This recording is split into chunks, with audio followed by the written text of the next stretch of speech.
हरे कृष्णा, राधे राधे। आपका स्वागत है आपके अपने चैनल राधा कृष्ण लीला में। आज हम आपको सुनाएंगे गोवर्धन पूजा की कथा।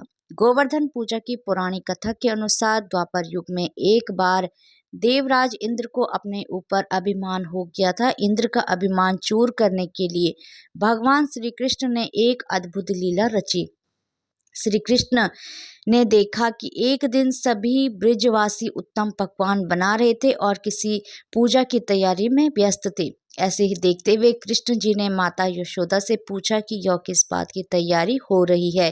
कृष्ण की बातें सुनकर यशोदा माता ने बताया कि इंद्रदेव की सभी ग्रामवासी पूजा करते हैं, जिससे गांव में ठीक से वर्षा होती रहे और कभी भी फसल खराब ना हो, धन अन्न बना रहे। उस समय लोग इंद्रदेव को प्रसन्न करने के लिए अन्नकूट का महत्व चढ़ाते हैं। यशोदा मैया ने कृष्ण जी को यह भी बताया कि इंद्रदेव की कृपा से ही अन्न की पैदावार होती है और उनसे गायों का चारा मिलता है। इस बात पर श्री कृष्ण ने कहा कि फिर इंद्रदेव की जगह गोवर्धन पर्वत की पूजा होनी चाहिए, क्योंकि गायों को चारा वहीं से मिलता है।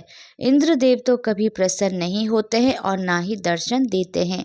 इस बात पर ब्रिज के लोग इंद्रदेव की जगह गोवर्धन पर्वत की पूजा करने लगे। यह देखकर इंद्रदेव क्रोधित हुए और उन्होंने मूसलाधार वर्षा शुरू कर दी। इंद्रदेव ने इतनी वर्षा की उससे ब्रिजवासियों को फसल के साथ काफी नुकसान हो गया। ब्रिजवासी को परेशानी में देखकर श्री कृष्ण ने अपनी कनिष्ठा उंगली पर पूरा गोवर्धन पर्वत उठा लिया और सभी ब्रिजवासियों को अपनी गाय और बछड़े समेत पर्वत के नीचे शरण लेने के लिए कहा।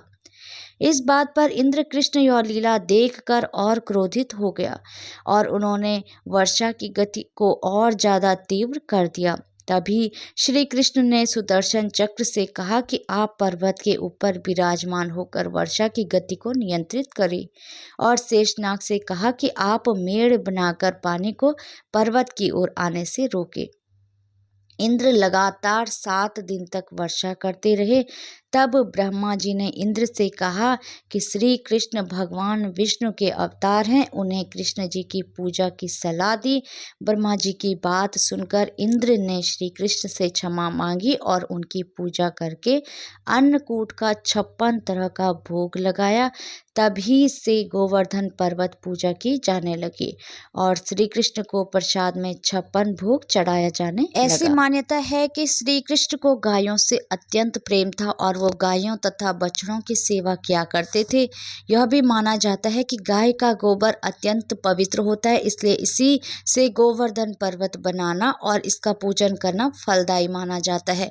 इस दिन गोबर से गोवर्धन पर्वत की आकृति बनाई जाती है और उसके चारों कोनों में करवा की सीके लगाई जाती है।